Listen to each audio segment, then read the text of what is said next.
Assalamualaikum warahmatullahi wabarakatuh. Jumpa lagi dengan Pak Adi di sini. Kali ini kita akan membahas tentang tips mudah mendapatkan kerja. Nah, ini saya dapati dari pengalaman saya selama menjadi Ketua Bursa Kerja Khusus di SMK 2 Keraksaan. Yang pertama, Yang pertama, kita harus peka terhadap informasi. Informasi di sini bisa berupa tulisan atau ucapan atau simbol. Ini harus kita tafsirkan. Bisa berupa data online ataupun offline. Nah, selama ini yang terjadi biasanya para pencari kerja itu setiap informasi misalkan berupa tulisan di sana sudah dijelaskan secara runut, secara utuh. Tapi nyatanya itu malas untuk membaca secara utuh. Jadi mereka sedikit-sedikit nanya. Padahal seperti itu terkadang bagi HRD itu suatu hal yang kurang mengenakkan juga. Jadi sebaiknya pahami terlebih dahulu, setelah kita membaca secara utuh baru kita menanyakan. Nah, dalam hal ini kalau di Bursa Kerja Khusus SMK 2 Keraksaan, setiap informasi kita informasikan via web dan juga WA group. Jadi di sini anak-anak bisa bergabung di grup FB BKK SMK 2 Keraksaan. Jadi setiap informasi lowongan kerja ataupun informasi terkait dengan bursa kerja keseluruhan pasti akan kita share di sana.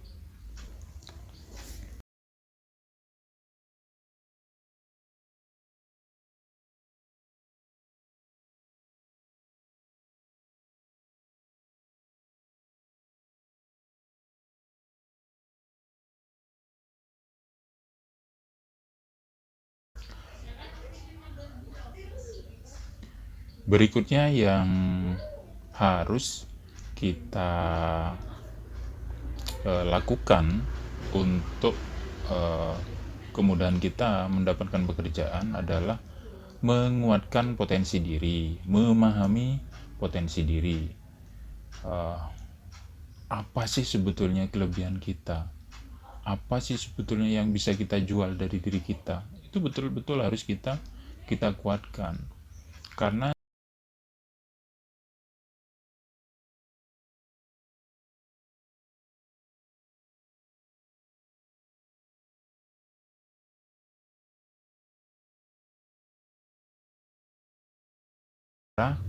membuat lamaran kerja dan kurikulum vitae atau biodata yang menarik. Jadi sekali lagi sampaikan yang menarik. Kenapa harus menarik? Karena kalau kita membuat surat lamaran kerja yang asal-asalan, kurikulum vitae yang asal-asalan, maka pihak yang akan merekrut kita itu jadi malas. Jadi ini awal saja sudah seperti ini, jadi kira-kira seperti itu. Ini salah satu contohnya. Jadi surat lamaran kerja kurang lebih seperti ini, ada tanggal yang dituju seperti apa, ada ungkapan hormatnya, ada biodata diri, dan ada apa yang dilampirkan di sana. Jadi ini harus kalian buat. Jadi tidak asal-asalan. Yang kedua, untuk kurikulum vitae atau biodata bisa dengan format seperti ini. Tinggal kalian cari di Play Store. Ini sekarang sudah banyak aplikasi kurikulum vitae, aplikasi biodata. Tinggal kalian masukkan di sana. Tapi poin pentingnya, tolong untuk foto itu bukan foto selfie. Jadi kemarin saya menemui ada beberapa anak ternyata yang ditampilkan foto selfie. Ini jadi bahan guyonan bagi para HRD di sana. Nah, setelah kalian membuat lamaran kerja yang baik, berikutnya persiapkan diri untuk mengikuti psikotes. Psikotesnya apa saja? Macam-macamnya banyak. Di sini ada tes Pauli atau tes koran. Cara mengerjakan tes Pauli ini sebenarnya sangat sederhana dengan cara menjumlahkan deretan-deretan angka. Akan tetapi biasanya model tes seperti ini cukup banyak dan membutuhkan konsentrasi, sehingga terkadang kalau kita lelah akhirnya konsentrasi buyar, sudah lupa semua akhirnya. Jadi saya contohkan di sini, misalkan angka 8 bawahnya 3, di sini kan 11, ya kita tulis 1. 3 tambah 1 jadi 4, 1 tambah 8 9, 8 tambah 8 16, kita tulis 6 di sini. Jadi angka satuannya 8 tambah 2 0, 2 tambah 4 tadi 6.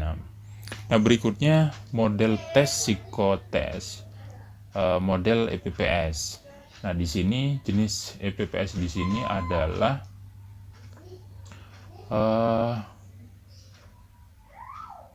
kalian diberikan dua pilihan, yaitu A dan B. Harapannya bisa memilih kira-kira dari A dan B itu yang paling sesuai dengan diri kalian itu yang mana. Jadi kalau misalkan yang sesuai A ya kita pilih A, yang sesuai B ya kita pilih B. Untuk EPPS ini tidak ada salah benarnya. Jadi tidak ada salah benarnya. Jadi di sini hanya mungkin yang diinginkan oleh industri, yang lebih mendekati oleh keinginan industri itu yang mana, kepribadian yang seperti apa. Karena tesnya ini biasanya diulang-ulang, sebetulnya tipsnya ya kalian harus jujur mengerjakan, jujur dengan diri sendiri. Karena kalau kita tidak jujur pasti akan ketahuan. Nanti model tesnya pertanyaan ini nanti keberapa muncul lagi yang mirip-mirip seperti ini. Jadi melihat konsistensi dari jawaban kita juga. Berikutnya untuk tes psikotes adalah tes analog verbal. Tes analog verbal di sini biasanya kita diminta untuk memilih jawaban yang paling tepat yang disediakan. Saya contohkan di sini. Contohnya mobil bensin sama dengan pelari dan titik-titik. Ini pilihannya ada makanan, sepatu, kaos, dan lintasan. Jadi kita analogikan saja mobil dan bensin. Berarti kalau pelari dengan makanan. Jadi itu jawabannya. Contoh yang kedua, dingin dengan selimut, maka hujan dengan titik-titik. Jawabannya di sini adalah pilihannya air, payung, dingin, dan basah. Jadi jawabannya kalau dingin dengan selimut, maka di sini hujan dengan payung. Sekali lagi ini contoh model-modelnya, nanti tinggal pengembangannya. Jadi kalau kita sudah membiasakan melihat, insya Allah kita mengerjakan tidak akan kebingungan. Contohnya lagi di sini semir dan sepatu, maka sikat dan titik-titik. Jawabannya apa?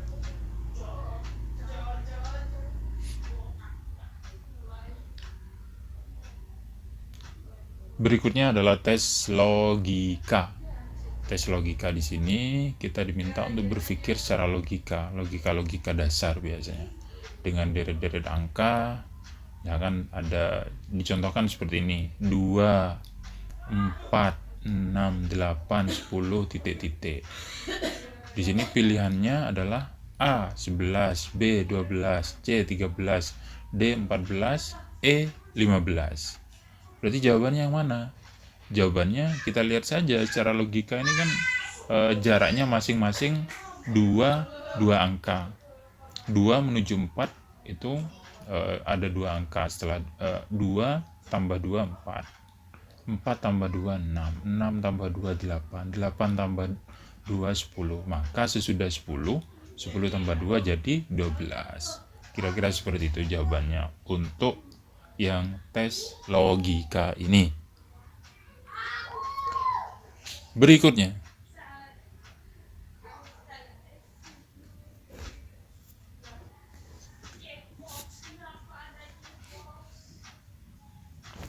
tes warteg.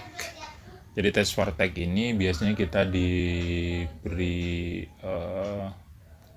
selembar kertas di mana di sana sudah ada titik, ada garis, ada kotak dan ada lain-lain. Kita diminta untuk menggambarkan di sana. Ini kuncinya seperti apa kalau seperti ini? Yang terpenting adalah kertas tersebut jangan sampai kotor atau lungset atau lain-lain. Upayakan tetap bersih. Nah, saya contohkan seperti ini. Yang pertama titik. Di sini cara mengerjakannya seperti apa?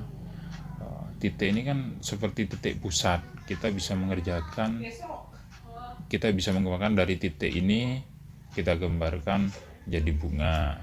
Yang kedua ada semacam garis agak melengkung di sini.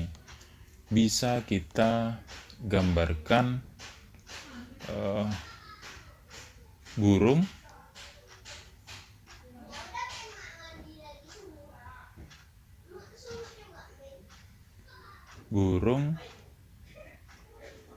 atau bisa bendera. Berikutnya yang ketiga, di sini bisa kita gambarkan tiang bendera atau tangga. Yang kota ini bisa konstruksi. Terus garis seperti T ini kita bisa gambar jarum suntik. Nah, berikutnya di sini ini bisa kita gambarkan yang keenam di sini dua garis berbentuk persegi.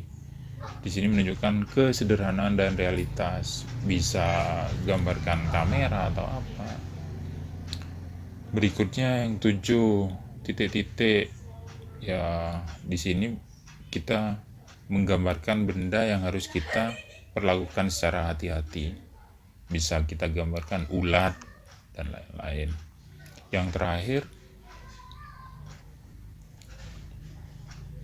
di sini garis lengkung, kita bisa menggambarkan gajah atau mungkin jamur dan lain-lain. Nah, sesudah kita memahami psikotes, berikutnya kita pelajari cara wawancara. Nah, cara wawancara di sini yang terpenting kita hadapi dengan tenang. Yang pertama, bawaannya kita harus tersenyum, meningkatkan kemampuan diri. Nanti juga kita sampaikan hal-hal yang positif, karena biasanya di sini si pewawancara akan menanyakan kebiasaan-kebiasaan kita. Misalkan kebiasaan di rumah dari pagi sampai malam seperti apa. Kita berikan informasi-informasi yang positif. Jadi kalau ada kebiasaan negatif ya tolong tidak dibiasakan. Kalau sudah tidak dibiasakan berarti tidak usah diucapkan.